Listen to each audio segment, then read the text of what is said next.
നമസ്കാരം. ശ്രീകൃഷ്ണ കഥാമൃതം ഭാഗം 488 488. ഓം ഗം ഗണപതയേ നമ. ഓം സം സരസ്വതേ സ്വാഹ. ഓം ശ്രീ ഗുരുഭ്യോ നമ. ഓം ശ്രീ രംഗനാഥശർമ്മണേ നമ. നാരായണ നാരായണ നാരായണ നാരായണ നാരായണ നാരായണ നാരായണ നാരായണ നാരായണ നാരായണ നാരായണ. ഓം ശ്രീകൃഷ്ണാർപ്പണമസ്തു. ഓം ശ്രീകൃഷ്ണായ പരബ്രഹ്മണേ നമ. ഓം ശ്രീകൃഷ്ണാർപ്പണമസ്തു. ഓം ശ്രീകൃഷ്ണായ പരബ്രഹ്മണേ നമ. ഓം ശ്രീകൃഷ്ണായ പരമാത്മനേ നമ. ഹരേ രാമ രാമ രാമ ഹരേ ഹരേ. ഹരേ കൃഷ്ണ കൃഷ്ണ കൃഷ്ണ ഹരേ ഹരേ. സർഗം 228. ചന്ദ്രവംശവും പൂരൂരവ വംശവും. അതിൽ 20ാമത്തെ ശ്ലോകമാണ് പറഞ്ഞ് നിർത്തിയിരുന്നത്. കൂടെത്താൻ വാണിയിടാം അങ്ങ് യോഗ്യനാം വരനാകയാൽ ഉപായം ഉള്ളിലൊന്നോർത്ത് ചൊല്ലിനാളവൾ പിന്നെയും. ഉർവശി പൂരൂരവസനോട് പറയാണ്, അങ്ങയുടെ ഒപ്പം ഞാൻ പൊറുക്കാൻ തയ്യാറാണ്, അങ്ങ് യോഗ്യനാണ്. പിന്നെയാണ് ഒരു 3 കണ്ടീഷൻസ് അടിച്ചേൽപ്പിക്കുന്നുണ്ട്. ഏതായാലും അദ്ദേഹം ഉർവശിയുടെ ശരീരഭംഗിയിൽ വീണു എന്നുള്ളത് മനസ്സിലായി അല്ലേ.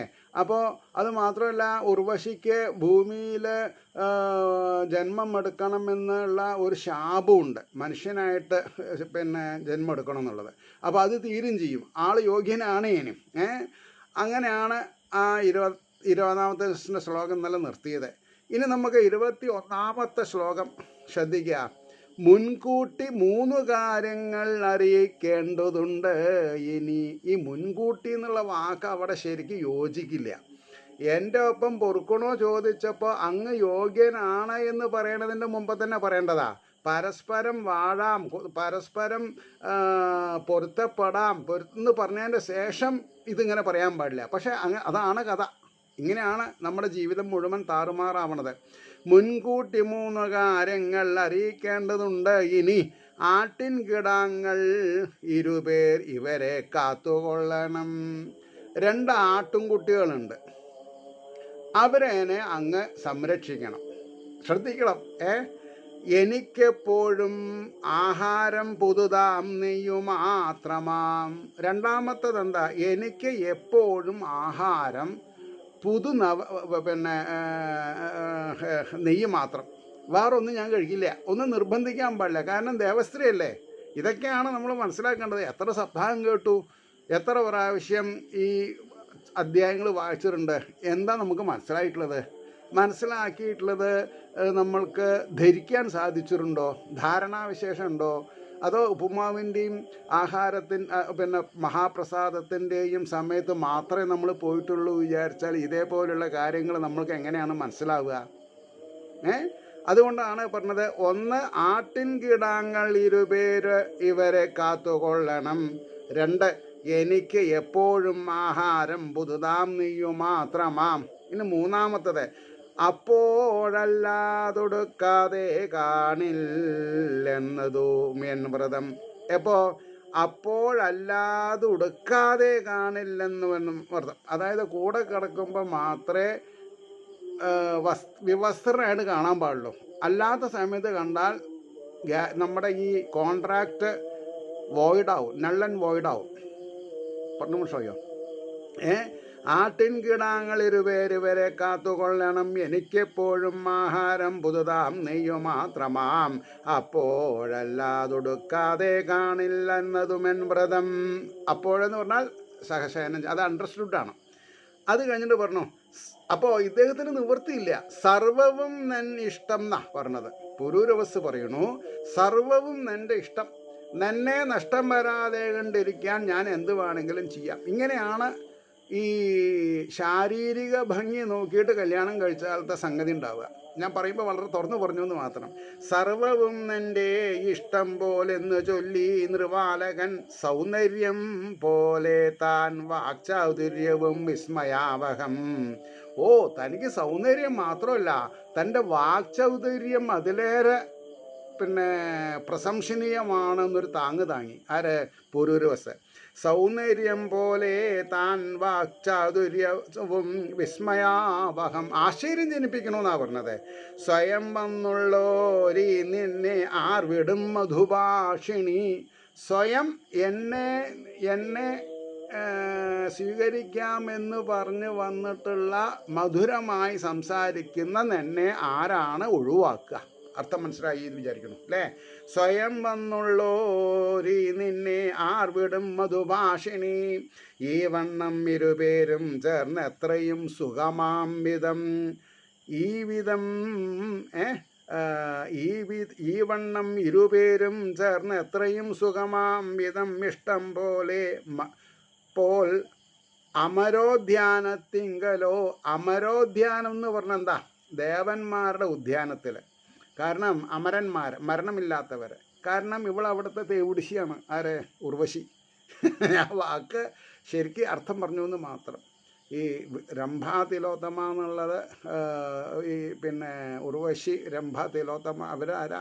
ദേവലോകത്തെ നർത്തകിമാരാണ്. ദേവന്മാർക്ക് എപ്പോൾ വേണമെങ്കിൽ, ദേവേന്ദ്രൻ എപ്പോൾ വേണമെങ്കിലും പ്രാപിക്കാൻ വേണ്ടിയിട്ടുള്ളവരാ. അതുകൊണ്ട് തന്നെയാണ് പറഞ്ഞത്, ഇഷ്ടം പോൽ അമരോദ്യാനത്തിങ്കലോ തൻപുരത്തിലോ. അതായത് പുരൂരവസിൻ്റെ അരമനയിൽ, അല്ലെങ്കിൽ പിന്നെ ഉർവശിയുടെ അരമനയിൽ രാവും പകലുമായി വർഷം പോവതോർക്കാതെ വാഴകവേ. ശരീരാസക്തി ഉണ്ടായാലത്തെ കുഴപ്പമെന്താ? രാവും പകലുമായി വർഷം ഓർക്കാതെ വാഴകവേ. ഗന്ധർവരോട് ചോദിച്ചാൻ ഇന്ദ്രൻ ഉർവശിയെങ്ങു പോയി. ഈ രംഭയും തിലോത്തമേനും മാത്രമാണല്ലോ കാണുള്ളൂ. ഈ ഉർവശി എവിടെ പോയിടൂ? ഗന്ധർവരോട് ചോദിച്ചാൻ ഇന്ദ്രൻ ഉർവശിയെങ്ങു പോയി, അവളില്ലായിൽ വെണ്ണാട് വിളക്കില്ലാത്ത പോലെയാം. ഉർവശിയുടെ അഭാവം ദേവലോകത്ത് വിളക്കില്ലാത്ത പിന്നെ എന്താണെന്ന് പറയാ, അന്ധകാരത്തെയാണ് പ്രദാനം ചെയ്തത് എന്ന് പറഞ്ഞാൽ ഉർവശിയുടെ ഗാംഭീര്യത്തെ, ഗഹനതയെ നമ്മൾക്ക് ഉൾക്കൊള്ളാൻ സാധിക്കാം. ഉടൻ കൂരാകൂരിരട്ടി അവർ പോയ അർദ്ധരാത്രിയിൽ കവർന്നാർ ഉർവശി നൃപനേൽപ്പിച്ചുള്ള കിടാങ്ങളെ. അപ്പോൾ കാര്യങ്ങളൊക്കെ പിന്നെ ഇയാൾക്ക് മനസ്സിലായി. ഇങ്ങനെ ഒരു കോൺട്രാക്ച്വൽ ബേസിസിലാണ് ഉർവശി അവിടെ നിൽക്കുന്നത്. അപ്പോൾ ഉർവശീനെ വിട്ടുപോരാൻ, പുരൂരവസിൽ നിന്ന് വിട്ടുപോരാൻ ഇനി എന്തേ മാർഗമുള്ളൂ? ഉടൻ കൂരാകൂരിരുട്ടിൽ അവർ പോയി അർദ്ധരാത്രി. ആര് പോയി? ദേവേന്ദ്രൻ പോയില്ല. ഗന്ധർവന്മാരെ പറഞ്ഞയച്ചു. ഒരു കാര്യം ചെയ്യൂ, ഇപ്പം നല്ല സമയമാണ്, പോയിട്ടേ ആ ആട്ടിൻകിടാങ്ങളെ ഇങ്ങോട്ട് പിടിച്ചു കൊണ്ടുവരൂ. ഉടൻ കൂരാകൂരിരുട്ടിൽ അവർ പോയി അർദ്ധരാത്രിയിൽ കവർന്നാർ ഉർവശി നൃപൻ ഏൽപ്പിച്ചുള്ള കിടാങ്ങളെ. അതായത് നൃപനെ നോക്കി സംരക്ഷിക്കണമെന്ന് പറഞ്ഞ് ഏൽപ്പിച്ച 2 ആട്ടിൻകുട്ടികൾ, ഉർവശിയാൽ കൊടുക്കപ്പെട്ടുള്ള ആട്ടിൻകുട്ടികളെ കവർന്നു കൊടുന്നു. ആട്ടിൻകിടാങ്ങൾ തന്നൊച്ച കേട്ടോതി വിലപിച്ചവൾ. എൻ്റെ ആട്ടിൻകുട്ടികളെ കാണാല്ലേ പറഞ്ഞിട്ട് ലഹളയായി. വിലപിച്ചു എന്ന് തന്നെയാണ് പറഞ്ഞത്, കരഞ്ഞു എന്ന് തന്നെയാണ് പറഞ്ഞത്. കുഞ്ഞുങ്ങളെ കട്ടുകൊണ്ടു പോകയാം കള്ളൻ വന്നതാ. അതാ കള്ളൻ കട്ടുകൊണ്ടു പോണു. താൻ ഇങ്ങനെ ഉടുതണിയില്ലാണ്ട് എൻ്റെ അടുത്ത് നിന്നിട്ട് എന്താ കാര്യം എന്ന് ചോദിച്ചു. അതാണ് കഷ്ടം വീമ്പോതുവാൻ കൊള്ളും നിങ്ങൾ മൂലം നശിച്ചു ഞാൻ. ഈ മധുഭാഷണത്തിൽ പെട്ടാൽ ഇതേമാതിരിയുള്ള കൂരമ്പുകൾ നമ്മളെ പിളർക്കും എന്നുള്ളത് നമ്മൾ ആദ്യം മനസ്സിലാക്കണം. ആരോടും ഒരു പരിധി കഴിഞ്ഞ് നർമ്മഭാഷണത്തിൽ ഏർപ്പെടാൻ പാടില്ല എന്നൊരു എന്താ പറയുക, ഒരു ഗുണപാഠം. കഷ്ടം വീമ്പോതുവാൻ കൊള്ളും നിങ്ങൾ മൂലം നശിച്ചു ഞാൻ, പേടിച്ചുറങ്ങിടും പെണ്ണാം രാവായാൽ പകൽ കേമനാം വിളിച്ചുരുട്ടുകിൽ പോലും അറിയാത്ത നപുംസകം. എത്രയോ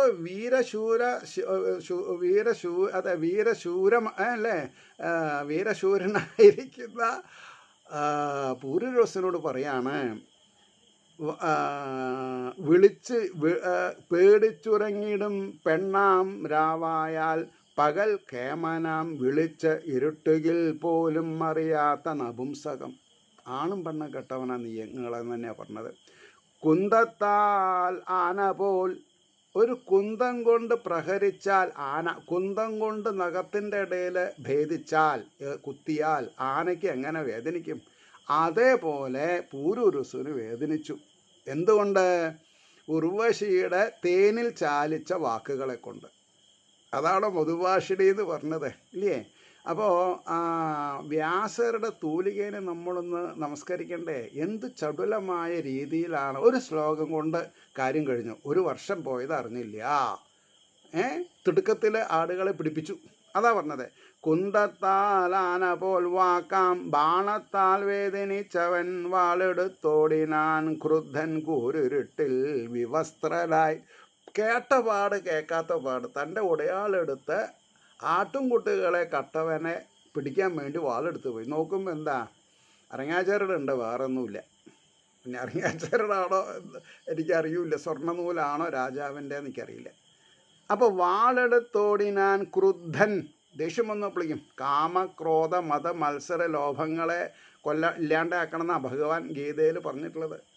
അപ്പോൾ എത്ര വലിയ രാജാവാണെങ്കിലും ഈ സ്ത്രീ വിഷയമായിട്ടുള്ള കാര്യത്തിൽ പെട്ടാൽ കുടുങ്ങിപ്പോവും. അതുകൊണ്ടാണ് പറയാൻ കാരണം.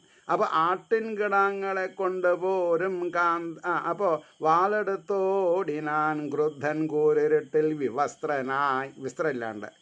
ആട്ടിൻകിടാങ്ങളെ കൊണ്ടുപോരും കാന്തനെ നഗ്നനായി കണ്ടാൾ ഉർവശി.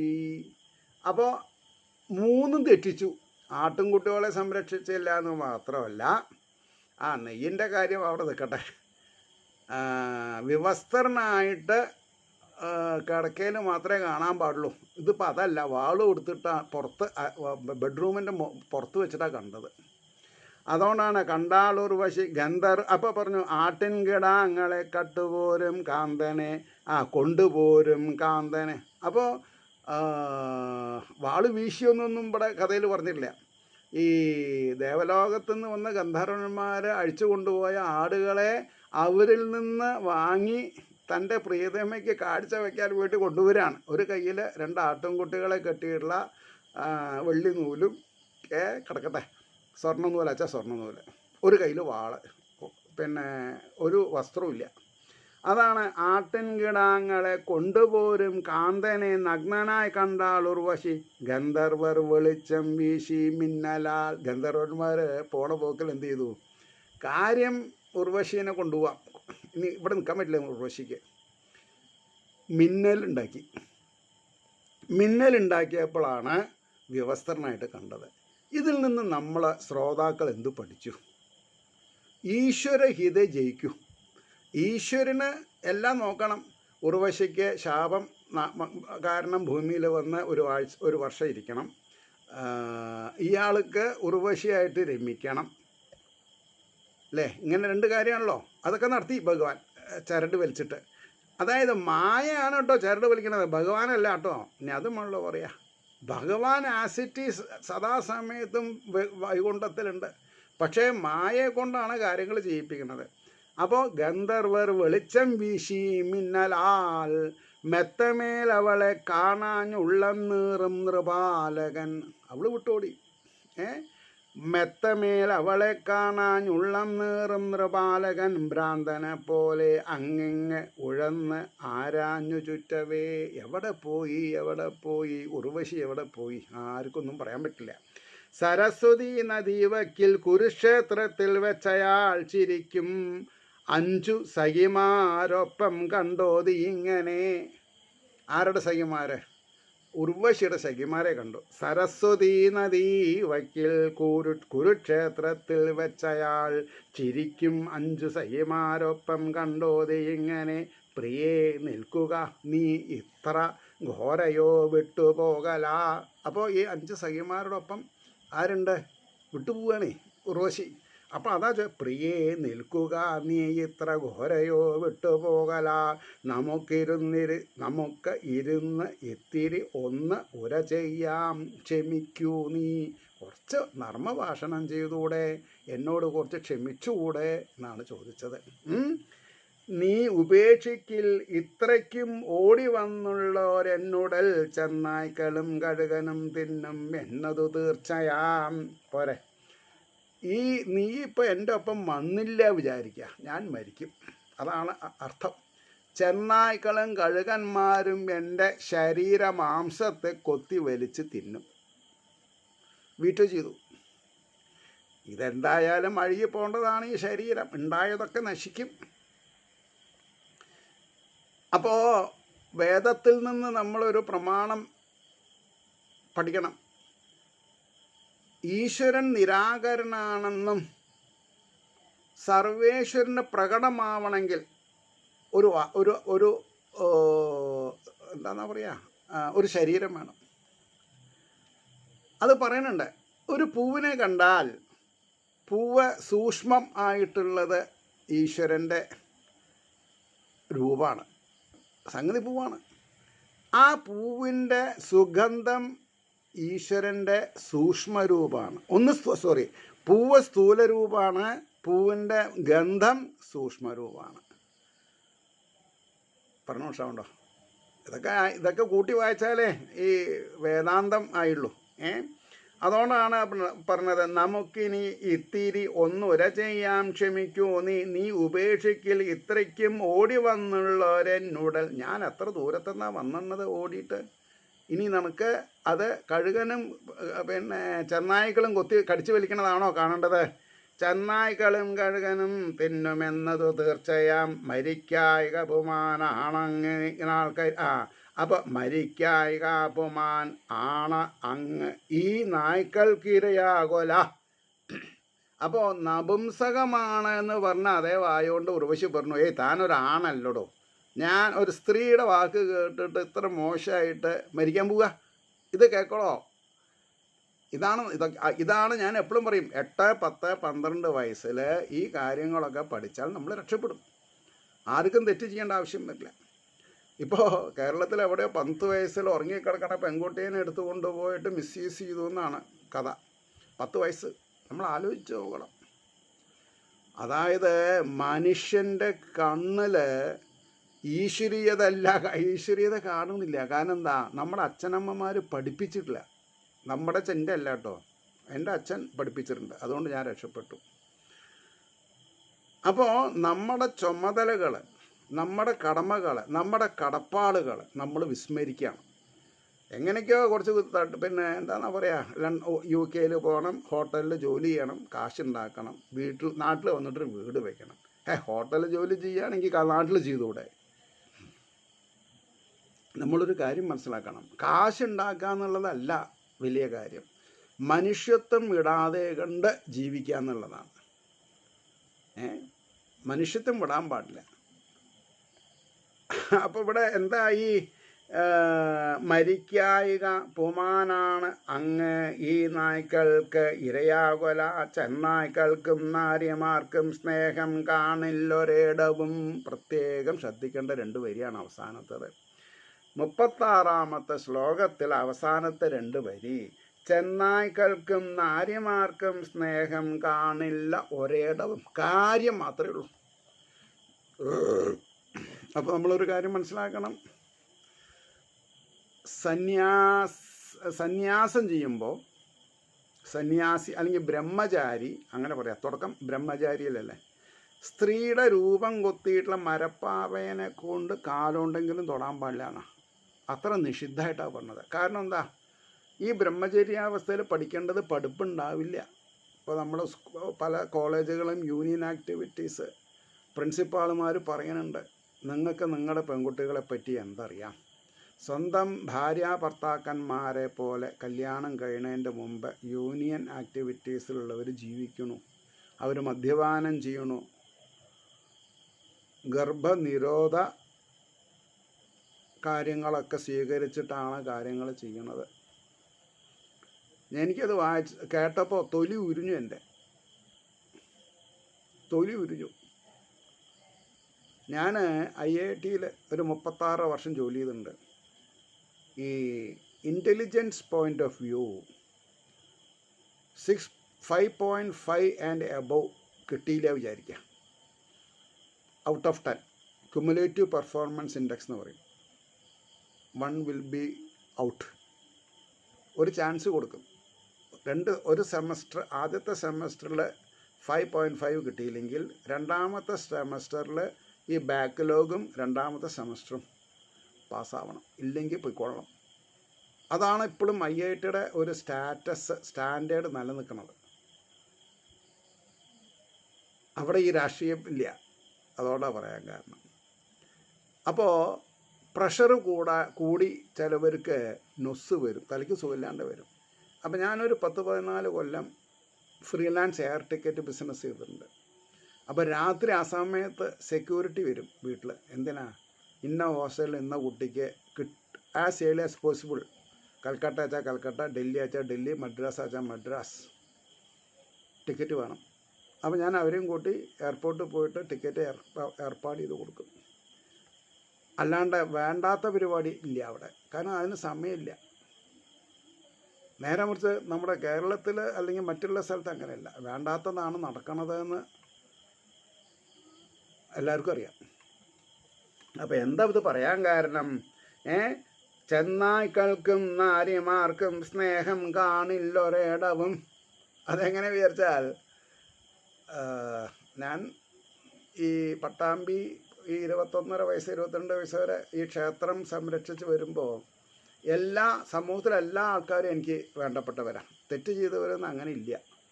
കാരണം തെറ്റ് ചെയ്യുന്നത് സഞ്ചിത പ്രാരബ്ധ കർമ്മങ്ങളുടെ പിൻബലത്തിലാണെന്ന് ഞാൻ മനസ്സിലാക്കിയിട്ടുണ്ട്. തലയിലെഴുത്ത് എന്ന് മാത്രമേ എനിക്കറിയുള്ളൂ. പിന്നെ ഈ സഞ്ചിത പ്രാരബ്ധ കർമ്മം എന്നൊക്കെ ഞാൻ ഒരു പ്രഭാഷണകനായപ്പോഴാണ് ഞാൻ മനസ്സിലാക്കുന്നത്. അപ്പോൾ പുഴയിൽ കൂടെ ഒലിച്ചു പോണ ആളെ കണ്ടിട്ട് നമുക്ക് വിലപിക്കാം, പക്ഷേ ഒളിച്ചു പോണവന് വിലപിക്കാനുള്ള സമയമില്ല. ഇവർ പറഞ്ഞത് കേൾക്കില്ലേ അവൻ വൃഷയില്ലേ? അപ്പോൾ ഇക്കരെ നിൽക്കുമ്പോൾ അക്കരെ പച്ച, അക്കരെ നിൽക്കുമ്പോൾ ഇക്കരെ പച്ച. അതാണ് ജീവിതത്തിൽ തെറ്റ്. നമ്മളെ നീതി നമ്മളെ എന്താ പറയുക, പിന്നെ നീതീകരിക്കും. പക്ഷെ സത്യം എന്താണ്? സത്യം കണ്ടതും കേട്ടതുമല്ല, അനുഭവിച്ചതാണ്. അതാണ്. അപ്പോൾ ഇവിടെ പറയണു കാര്യത്തിനെത്തും. അപ്പോൾ എന്താ പറയാൻ കാരണം? ഒരു സ്ത്രീയുടെ ലീഡർഷിപ്പ് ഇല്ലാണ്ട് ഒരു പുരുഷൻ ആകൃഷ്ടനാവില്ല. അതാണ് സൈക്കോളജി. പക്ഷേ തൻ്റെ ആങ്ങളമാരാരെങ്കിലും കണ്ട അപ്പോൾ അവൾ പറയും, ഇയാൾ എന്നെ കയറി പിടിച്ചത് ഏട്ടാ പറയും, അല്ലെങ്കിൽ സഹോദര എന്ന് പറയും. ഞാൻ ഒരുപാട് വഴക്കും വക്കാനം ഒഴിപ്പിച്ചിട്ടുള്ള ആളാണ്. ഇൻസ്റ്റിറ്റ്യൂട്ടിൽ, സരസ്വതി കൊമേഴ്സ്യൽ ഇൻസ്റ്റിറ്റ്യൂട്ടിൽ ഞാൻ ഇൻസ്ട്രക്ടറായിട്ടിരിക്കുമ്പോൾ ചിലവർ മനോരമ വാങ്ങി കൊടുക്കും, മംഗളം വാങ്ങാൻ പറയും. അപ്പോൾ അതിൻ്റെ ഇടയിലൊരു കത്ത് കൊടുക്കും ആൾക്കാർ. ഇങ്ങനെ എനിക്ക് ആദ്യം മുതൽ തന്നെ കൂടുതൽ റെസ്പോൺസിബിലിറ്റീസ് ഉണ്ടായിട്ടുണ്ട്. പിന്നെ ഈ ഇശിമുക്കാലും ഒരു 45-50 ഡിഗ്രി പിന്നെ ചെരിഞ്ഞ കോണിയായിരിക്കും ഇൻസ്റ്റിറ്റ്യൂട്ടിലൊക്കെ. അപ്പോൾ ഒരു കയറ് കെട്ടിയിട്ട് വേണം കയറാൻ. അപ്പോൾ ഈ ഹാഫ് സ്കർട്ട് ഇട്ടുള്ള പെൺകുട്ടികൾ പോകുമ്പോൾ ചില വെല്ലന്മാർ താഴ്ത്ത് നിൽക്കും. ഒന്നുമില്ല, അവർക്ക് അന്ന് അവരുടെ വീട്ടിൽ പെങ്ങന്മാരില്ലേ എനിക്കറിയില്ല. അവിടെയൊക്കെ കാലം ഞങ്ങൾ എഴുതി വെക്കേണ്ടതെന്ന്, പെണ്ണുങ്ങൾ കോണി കയറുമ്പോൾ ആൺകുട്ടികൾ താഴ്ത്ത് നിൽക്കരുത്. നിങ്ങൾക്ക് ചെറിയ വരും, എനിക്ക് എൻ്റെ ചെറിയ സത്യം പറഞ്ഞാൽ മനസ്സിൻ്റെ ഉള്ളിലുള്ള വിഷമങ്ങളെ ഞാൻ ചെറിയായിട്ട് പുറത്തേക്ക് പറഞ്ഞത്. അപ്പം ഇതൊക്കെ അനുശാസന പർവം മഹാഭാരതത്തിൽ 1250 പേജ് അനുശാസനം, ശിക്ഷാവിധികൾ പറയുന്നുണ്ട്. അത് അറിഞ്ഞാലാണ്, കുട്ടിക്കാലത്ത് ഇതൊക്കെ നമ്മൾ പഠിക്കണം, നമുക്ക് രക്ഷപ്പെടാൻ വേണ്ടിയിട്ട്. മനസ്സിലായില്ലേ? അപ്പോൾ എന്തായി? അപ്പോൾ ഈ സ്ത്രീകൾ വാക്ക് മാറിയപ്പോഴാണ് ആങ്ങളമാർ കണ്ടാൽ പറയും, ഇയാൾ കയറി പിടിച്ചതാ ഏട്ടാന്ന് പറയും. അവരുടെ ശൈലി ഏത് ഏട്ടനാ മറ്റിച്ച് വിചാരിക്കുക. അങ്ങനെ ഒരുപാട് കേസുകൾ ഉണ്ടായിട്ടുണ്ട് വർഷയിൽ. അപ്പോൾ അത് പുരാണങ്ങൾ വായിച്ചാൽ ഇതിനൊക്കെ മരുന്നുണ്ട് നമുക്ക്. കാര്യത്തിനെന്തും ചെയ്തിടും ദയയില്ലാത്ത കൂട്ടരാം. ഞാനല്ല പറഞ്ഞത്, വ്യാസർ പറയണു. കാര്യത്തിനെന്തും ചെയ്തിടും. ശരിയല്ലേ? കുന്തി ദേവിക്ക് സൂര്യദേവനിൽ കർണനുണ്ടായി. അച്ഛനോട് ചോദിച്ചിട്ടോ അമ്മോട് ചോദിച്ചിട്ടാണോ? ബാലിശമായിട്ട് തോന്നി ഈ മന്ത്രം, ദുർവാസ മഹർഷി കൊടുത്തുള്ള ഈ മന്ത്രം ഒന്ന് ഫലിക്കോ ഇല്ലേ നോക്കാമെന്നാ. പെൺബുദ്ധി പിൻബുദ്ധി ഇത് ഞാൻ പറയുള്ളൂ അല്ലേ. അത് വിചാരിച്ചാൽ നമ്മൾ കുന്തി ദേവീനെ ചീത്ത വിളിക്കുമോ? ഇല്ല. കാരണം എന്താ? അതിൽ നിന്ന് നമ്മൾ ഒരുപാട് ഗുണപാഠങ്ങൾ പഠിച്ചു. സമൂഹം അവരാരാധ്യമാണ്. അതാണല്ലേ കുന്തിസ്തുതിയിൽ കുന്തിദേവി പറയുന്നുണ്ടല്ലോ, കൃഷ്ണ ഞാൻ എൻ്റെ സഹോദരൻ്റെ മകനാണ് തൻ്റെ അച്ഛൻ്റെ പെങ്ങളാണ് ഞാൻ. എനിക്ക് സമ്പത്ത് വേണമെന്ന് ഞാൻ ഒരിക്കലും പറയുന്നില്ല. എനിക്ക് അനവരതം തുടർച്ചയായിട്ട് കഷ്ടപ്പാടുകൾ തരൂ. എന്താ അച്ഛൻ പെങ്ങൾ എങ്ങനെ പറഞ്ഞു ചോദിച്ചു കൃഷ്ണൻ. അല്ല, എപ്പോഴൊക്കെ ഞാൻ കൃഷ്ണ എന്ന് വിളിച്ചിട്ടുണ്ട് അപ്പോഴൊക്കെ താൻ വന്നിട്ട് എന്നെ സംരക്ഷിച്ചിട്ടുണ്ട്.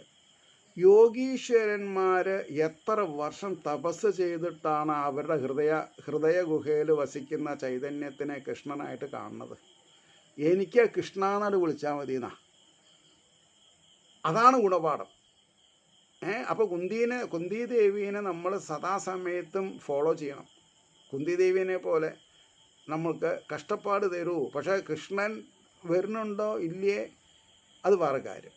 പ്രമോഷമുണ്ടോ? അതുകൊണ്ടാണ് പറഞ്ഞത്, കാര്യത്തിനെന്തും ചെയ്തിടും ദയയില്ലാത്ത കൂട്ടരാം വിശ്വസ്തനായ പതിയെ പോലും കൊല്ലും കൃതജ്ഞകൾ. ഈ ഒരു വാക്ക് കൃതജ്ഞത ഇല്ലാത്തവർ തന്നെയാണ് കൃതജ്ഞകൾ എന്ന് പറയുന്നത്. ഇപ്പോൾ വിവാഹം കഴിച്ചു, എല്ലാവരും സത്യവാൻ എന്താ ലീലാവതി എന്തോ ഒരു പേരുണ്ടല്ലോ, വലിയ പവിത്രയായിട്ട് സത്യവാൻ ശീലാവതി നല്ല ശീലമുള്ളവളെ തന്നെയാണ് ശീലാവതി എന്ന് പറയാം. അപ്പോൾ കുഷ്ഠരോഗിയായിട്ടും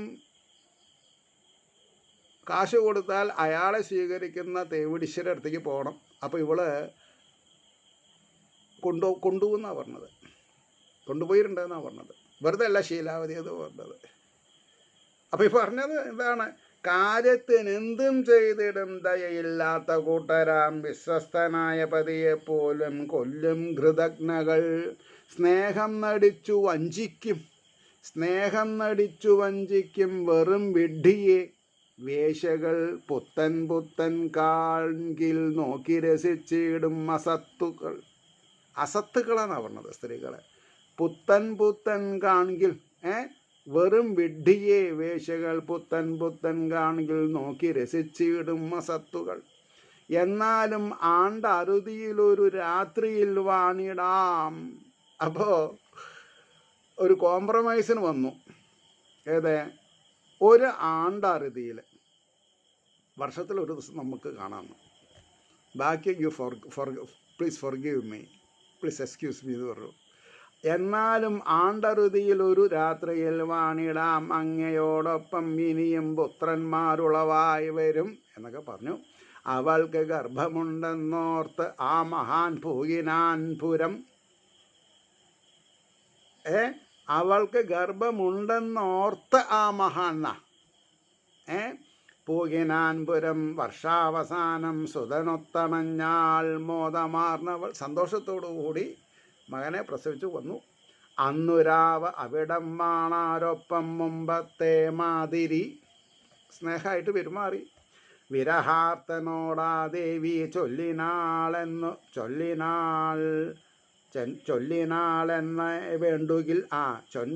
എന്നെ വേണ്ടുകിൽ അങ്ങക്ക് എന്നെ വേണമെന്നുണ്ടെങ്കിൽ ഞാൻ പറഞ്ഞത് കേൾക്കണം. എന്താ? ഗന്ധർവർ ഇവരെ പറ്റി സ്തുതിച്ചാൽ അവരെ കിടും. ഞാൻ ഈ ഗന്ധർവന്മാരുടെ കസ്റ്റഡിയിലാണ്, അതായത് എൻ്റെ ബോഡി ഗാർഡ്സാണ്. അതുകൊണ്ട് ഈ ഗന്ധർവന്മാരെ അങ്ങ് സന്തോഷിപ്പിക്കുക. അവർ ഒരു ദിവസമൊക്കെ എന്നെ കണ്ണ് ചീമ്പിയിട്ട് അങ്ങയോടൊപ്പം വാഴാൻ സമ്മതിക്കുന്ന പറഞ്ഞത്. ഗന്ധർവർ ഇവരെ പറ്റി സ്തുതിച്ചാൽ അവരെ കിടും.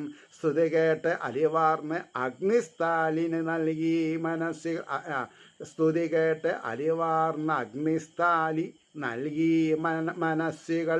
ഉർവശി ഭ്രാന്തൻ അതും ആരണ്യത്തിങ്കൽ മാഴ്കവേ നേർക്കണ്ടത് അവിടം വെച്ചു നിലയം പൂകി